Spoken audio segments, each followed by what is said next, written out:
Okay, guys, so this is your job search assignment, and this is an assignment that we will be peer reviewing.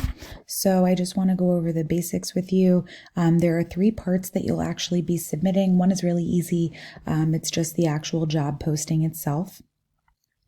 And then you'll also be submitting a specific cover letter and resume that respond to that specific posting. So each document, well, at least the cover letter and the resume, should be no more than 1 page. I'm not giving you permission to go more than 1 page. That's all it really should be. You must submit all 3, otherwise you will not pass. These are documents that should be proofread closely, and they should be really well thought out. So I'm just going to go over an exemplar. And I actually don't want to look at Jess's. I'd rather look at Jake's.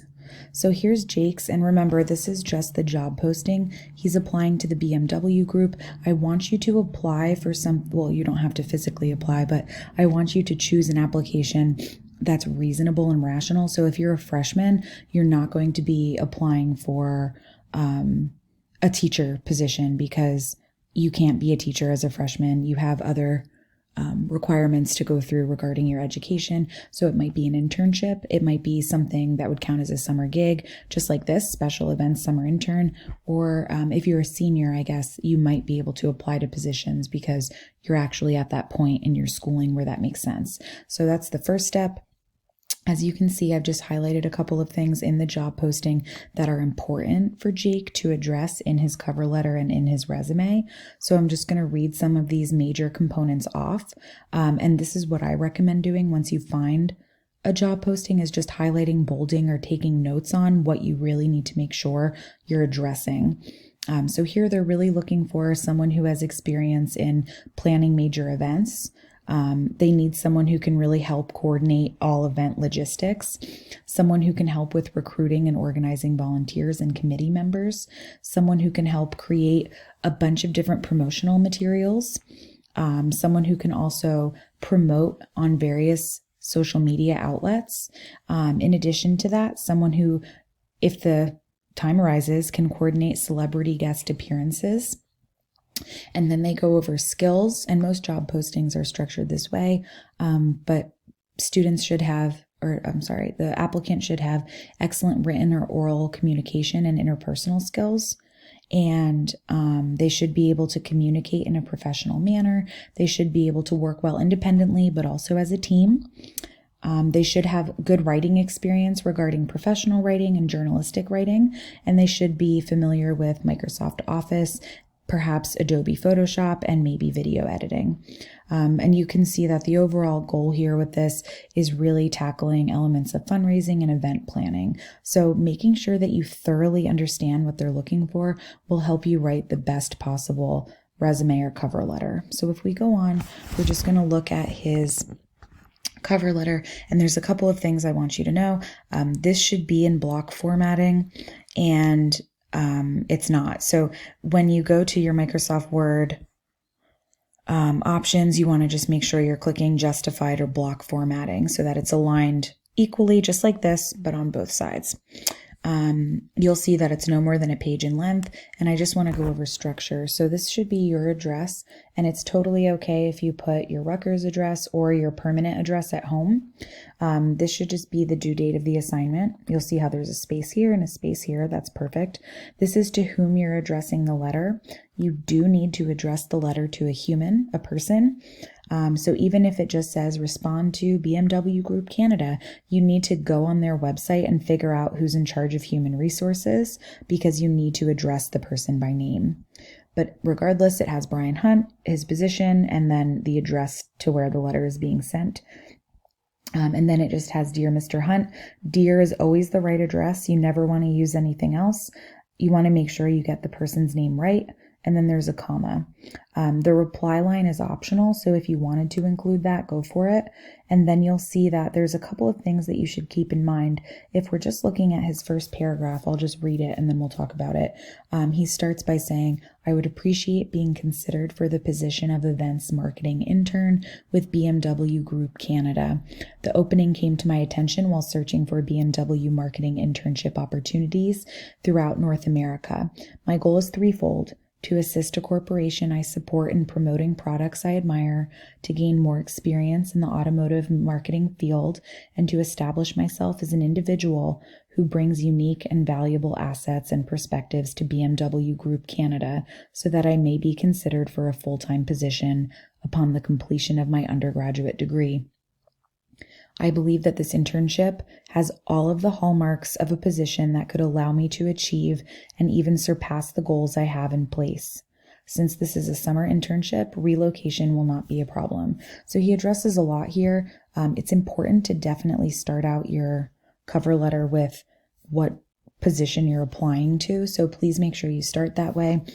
I think it's really only necessary to state how you found the job posting if you have some sort of a connection or if that information is valuable. I think adding his goal is a good thing to say. The one thing that I do not like is this sentence right here. He says, I believe that this internship has all of the hallmarks of a position that could allow me to achieve and even surpass the goals I have in place. They don't really care what goals you have. You want to make sure that you're showing how you can contribute to them. So in a way, this sort of seems like a little bit selfish. You definitely want to be talking more about how you can contribute to their team. So just be mindful of that. Transitioning into paragraph 2, you should really be discussing your experience and showing that you have the skills necessary to do the job. You should be directly responding to all of these different points that I highlighted in the job posting. So when we're reading this paragraph, we should be thinking, oh, wow, this person seems like they are so perfect for this job. So if we just take a look at paragraph 2, I believe that my history makes me uniquely qualified to become a valued player on BMW Group Canada's event marketing team. While much of my work experience lies in a diverse set of fields, the past 2 years have given me the opportunity to channel my project management and event staffing experience, marketing education, and lifelong passion for all things automotive into my position as a marketing strategist on the cost and marketing subteam of the Rutgers Formula Racing team. So already he's talking about how he has a lot of this marketing experience, which is good, but he doesn't just say that, he shows how he has the experience, and that's right here.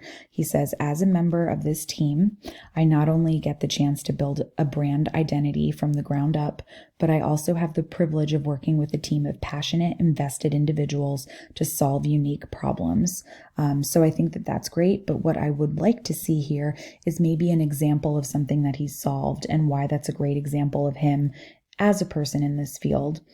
He continues, additionally, as a member of the Rutgers University Car Club, I work with the executive board to coordinate events for our member base of 150 full members and over 600 charter members. So that really shows that he has a lot of responsibility and that he's dealing with it well. Furthermore, as the founder of Cherry Hill E-Day, I promoted, coordinated, and managed a recycling event that succeeded in collecting over 5 tons of electronic waste and established an electronic waste recycling fund for public schools. So once again, this is definitely something that's important to mention, but I would try to better connect this experience with the skills listed in the job posting. So that's kind of the purpose of paragraph 2. Paragraph 3 is just a way for you to close off. So you always thank them. I really like his. I think it's very well written. He says, I would love the opportunity to further discuss this internship with you. Please see my enclosed resume for additional details concerning my skills and experiences. It's very important to give your contact information, so you should be including your phone number and you should be including your email address. And then if we look at his last few lines, he says, thank you for considering me for the position. I hold BMW's first 100 years in immensely high regard, and now I am ready to be a part of the next 100. So that's strong. It's definitely something that's confident, but it's not too bold. And I really think that that's a lovely ending. You'll see that he closes with sincerely. You should always close with sincerely if it's just your only option in the business world. It's just professional. This is supposed to be a signature, but because you're typing it, you can just put it in a script font. That's fine with me. And then underneath your signature, you would just have your name typed. All right, so that's that. And then we are going into his resume. I really like his structure. You can see that there's a consistency. He has his name, it's centered. He has his address. He has his education. I think stating your education first is a really good way to do it. He has what he's majoring in. You can include your GPA. You do not have to if you'd rather leave that out. But you can see how all of his dates are aligned right here. They're all italicized. All of his major topics are in all caps, and they are bolded and they are underlined. So you can see education, experience, honors, and activities. And then there's just, consistency throughout with where the bullet points are. Just a couple of things here for experience. You should always start with your most recent and then work your way back. He has the title of what he was doing, and then he offers an example for what he was doing. When you are offering bullet points of examples, you want to make sure that you're explaining them as thoroughly as you can and that you are using active verbs to start. So he has analyze, create, designed. They should all be present tense though, since the job is present tense. So this should be design. So small things like that can definitely dock some points because you want it to be in perfect shape. So just be mindful of that, but you can see how they're detailed. Analyze build cost, market demographics, industry marketing standards, and other factors in order to develop marketing, retail pricing, and distribution strategies for business logic case. So that's very specific. You can see here he has another 3 bullets. Here he has 2, but these are all pretty good. But there's a couple of comments in the margins that are useful to think about.